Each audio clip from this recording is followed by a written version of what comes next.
Assalamualaikum warahmatullahi wabarakatuh. Perkenalkan, nama saya Elin Fitria, stambuk A24119038.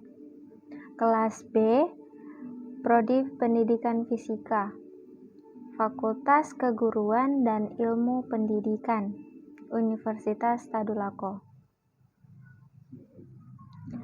Tujuan saya membuat video ini adalah untuk memenuhi tugas individu mata kuliah Konsep Dasar Fisika Sekolah 2 yang dibimbing oleh Bapak Syamsurial SPD MPD. Dalam video kali ini saya akan menjelaskan tentang materi yaitu getaran dan gelombang. Silahkan disimak videonya. Materi yang akan saya presentasikan ialah getaran dan gelombang. Getaran. Pertama, getaran. Definisi dari getaran adalah gerak bolak-balik secara berkala melalui suatu titik keseimbangan. Pada umumnya, setiap benda dapat melakukan getaran. Suatu benda dikatakan bergetar bila benda itu bergerak bolak-balik secara berkala melalui titik keseimbangan. Nah, kita lihat dari gambar tersebut, nomor 1, 2, dan 3. Nomor 2 yaitu titik setimbang. Sedangkan nomor 1 dan 3 yaitu titik terjauh atau amplitudo. Beberapa contoh getaran yang dapat kita jumpai dalam kehidupan sehari-hari antara lain sinar yang dipetik, bandul jam dinding yang sedang bergoyang, ayunan anak-anak yang sedang dimainkan, mistar plastik yang dijepit pada salah satu ujungnya, lalu ujung lain diberikan simpangan dengan cara menariknya kemudian dilepaskan. Yang terakhir yaitu pegas yang diberi beban.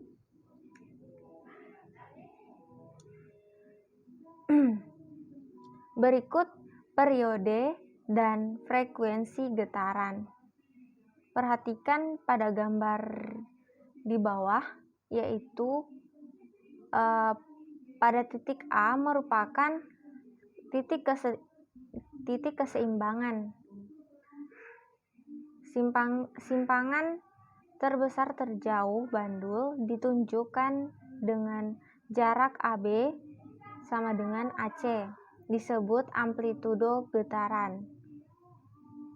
Jarak tempuh B, A, C, AB disebut satu getaran penuh. Berikutnya amplitudo. Dalam gambar 2 telah disebut bahwa amplitudo adalah simpangan terbesar dihitung dari kedudukan seimbang. Amplitudo diberi simbol A dengan satuan meter. Periode getaran. Periode getaran adalah waktu yang digunakan dalam suatu getaran dan diberi simbol T. Untuk gambar ayunan di atas, jika waktu yang diperlukan oleh bandul untuk bergerak dari B ke A, ke C, ke A, dan kembali ke B adalah 0,2 detik. Maka periode getaran bandul tersebut 0,2 detik atau T sama dengan 0,2 detik sama dengan 0,2 sekon. Periode suatu getaran tidak tergantung pada amplitudo getaran. Frekuensi getaran. Frekuensi getaran adalah jumlah getaran yang dilakukan oleh sistem dalam 1 detik diberi simbol F.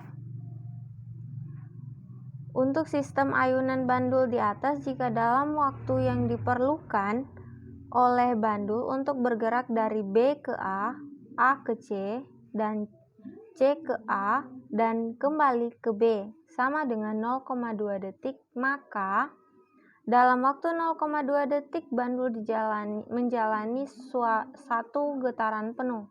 Dalam waktu 1 detik, bandul menjalani 5 kali getaran penuh.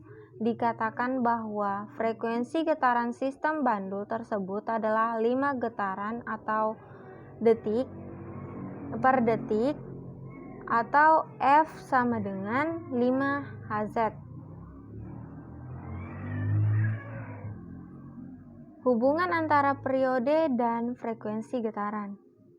Dari definisi periode dan frekuensi getaran getaran di atas diperoleh hubungan keterangan periode satuannya detik atau sekon, F sama dengan frekuensi getaran satuannya 1 per detik atau S pangkat minus 1 atau Hz. Berikut macam-macam gelombang. Berdasarkan mediumnya, gelombang dibagi dua, yaitu gelombang mekanik dan gelombang elektromagnetik. Pertama, gelombang mekanik adalah gelombang yang dalam proses perambatannya memerlukan medium atau zat perantara, yang artinya jika tidak ada medium, maka gelombang tidak akan terjadi. Contohnya adalah gelombang bunyi yang zat perantaranya udara. Jadi, jika tidak ada udara, bunyi tidak akan terdengar. Berikutnya, gelombang elektromagnetik. Gelombang elektromagnetik adalah gelombang yang dalam proses perambatannya tidak memerlukan medium atau zat perantara. Artinya, gelombang ini bisa merambat dalam keadaan bagaimanapun tanpa memerlukan medium. Contohnya adalah gelombang cahaya yang terus ada dan tidak memerlukan zat perantara. Berdasarkan arah getar dan arah rambatnya, gelombang dibagi menjadi dua, yaitu A. Gelombang transversal. Gelombang transversal adalah gelombang yang arah getarnya tegak lurus dengan arah rambatannya. Bentuk getarannya berupa lembah dan bukit, atau dapat dilihat pada gambar di bawah. Contoh gelombang transversal. Getaran senar gitar yang dipetik. Getaran tali yang digoyangkan pada salah satu ujungnya. Berdasarkan gambar di samping dapat dijelaskan bahwa arah rambat gelombang di samping adalah ke kiri dan ke kanan, sedangkan arah getarnya adalah ke atas dan ke bawah. Jadi itulah yang dimaksud dengan arah rambat tegak lurus dengan arah getarnya. Gelombang longitudinal.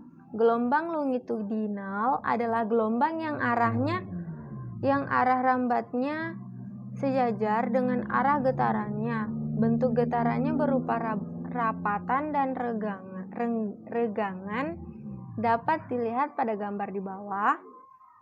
Berdasarkan gambar yang kita ketahui bahwa arah rambat gelombangnya ke kiri dan ke kanan, dan arah getarnya ke kiri dan ke kanan pula. Oleh karena itu, gelombang ini adalah atau disebut dengan gelombang longitudinal yang arah getar dan arah rambatnya sejajar. Contoh gelombang ini adalah gelombang bunyi. Di udara yang dirambati gelombang ini akan terjadi rapatan dan regangan pada molekul-molekulnya, dan saat ada rambatan molekul-molekul ini juga bergetar. Akan tetapi getarannya hanya sebatas gerak maju mundur dan tetap di titik keseimbangan sehingga tidak membentuk bukit dan lembah. Berdasarkan amplitudonya, simpangan atau simpangan terjauh, gelombang juga dibagi menjadi dua. Pertama, gelombang berjalan dan gelombang diam. Gelombang berjalan adalah gelombang yang amplitudonya tetap pada setiap titik yang dilaluinya atau yang dilalui gelombang, misalnya gelombang pada tali. Gelombang diam adalah gelombang yang amplitudonya berubah, misalnya gelombang pada senar gitar yang dipetik. Panjang dan cepat rambat gelombang. Pengertian panjang gelombang panjang satu gelombang sama dengan jarak yang ditempuh dalam waktu satu periode. Panjang gelombang dari gelombang transversal. Pada gelombang transversal, satu gelombang terdiri atas 3 simpul dan 2 perut. Jarak antara 2 simpul atau 2 perut yang berurutan disebut setengah panjang gelombang atau 1/2 lambda. Panjang gelombang dari longitudinal. Pada gelombang longitudinal, satu gelombang terdiri dari satu rapatan dan satu regangan. Cepat rambat gelombang. Jarak yang ditempuh oleh gelombang dalam 1 sekon disebut cepat rambat gelombang. Cepat rambat gelombang dilambangkan dengan V dan satuannya meter per sekon atau meter kali sekon minus 1 pangkat minus 1. Hubungan antara Vf, lambda, dan T adalah sebagai berikut. Keterangan pada gambar yang di samping yaitu bahwa lambda panjang yang kita ketahui bahwa ada rumus di gambar di samping yaitu lambda sama dengan V kali T. Adapun rumus kedua, lambda sama dengan V per F. Dan rumus terakhir, V sama dengan lambda kali F. Keterangan, lambda sama dengan panjang gelombang atau satuannya meter. V sama dengan kecepatan rambatan gelombang, satuannya meter per sekon atau meter kali sekon pangkat minus 1. T sama dengan periode gelombang, satuannya detik atau sekon.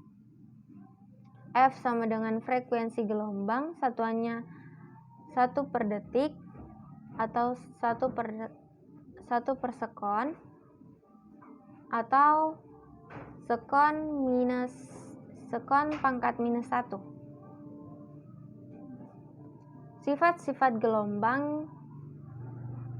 Pertama, dipantulkan atau refleksi. Dalam pemantulan gelombang berlaku hukum pemantulan gelombang yaitu pertama, besar sudut datangnya gelombang sama dengan sudut pantul gelombang.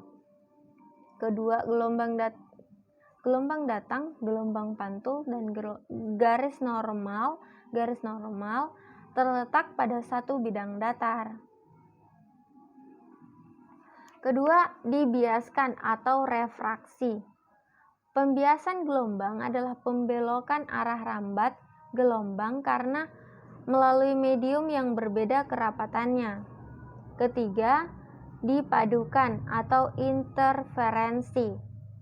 Perpaduan gelombang terjadi apabila terdapat gelombang dengan frekuensi dan beda fase saling bertemu. Hasil interferensi gelombang akan ada dua, yaitu konstruktif atau saling menguatkan dan destruktif atau saling melemahkan. Interferensi konstruktif terjadi saat dua gelombang bertemu pada fase yang sama, sedangkan interferensi destruktif terjadi saat dua gelombang bertemu pada fase yang berlawanan.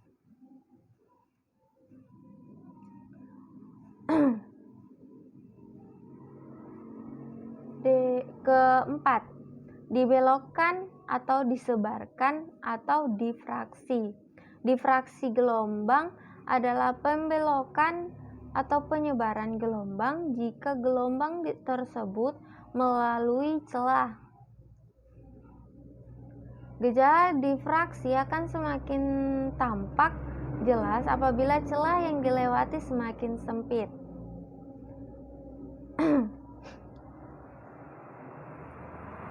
Kelima, dispersi gelombang. Dispersi adalah penyebaran bentuk gelombang ketika merambat melalui suatu medium. Dispersi tidak akan terjadi pada gelombang bunyi yang merambat melalui udara atau ruang hampa.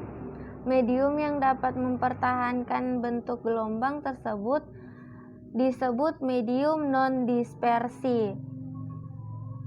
Berikutnya, dispolarisasi atau diserap arah getarnya. Polarisasi adalah peristiwa terserapnya sebagian arah getar gelombang sehingga hanya tinggal memiliki satu arah saja. Polarisasi hanya akan terjadi pada gelombang transversal karena arah gelombang sesuai dengan arah polarisasi dan sebaliknya akan terserap jika arah gelombang tidak sesuai dengan arah polarisasi celah tersebut. Pemanfaatan gelombang. Sangat banyak pemanfaatan dari gelombang dengan mempertimbangkan berbagai sifat gelombang yang ada di sekitar kita. Beberapa di antaranya adalah gelombang TV dan gelombang radio untuk komunikasi. Berikutnya, gelombang mikro yang dimanfaatkan untuk memasak makanan atau yang kita kenal dengan microwave. Berikutnya, gelombang bunyi yang sangat membantu bidang kesehatan, yaitu ultrasonik pada peralatan USG untuk memeriksa ada tidaknya penyakit.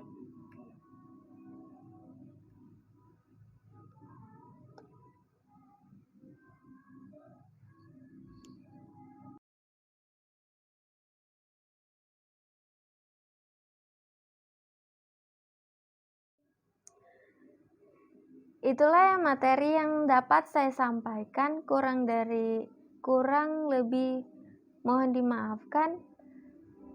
Semoga bermanfaat bagi semuanya. Terima kasih. Wassalamualaikum warahmatullahi wabarakatuh.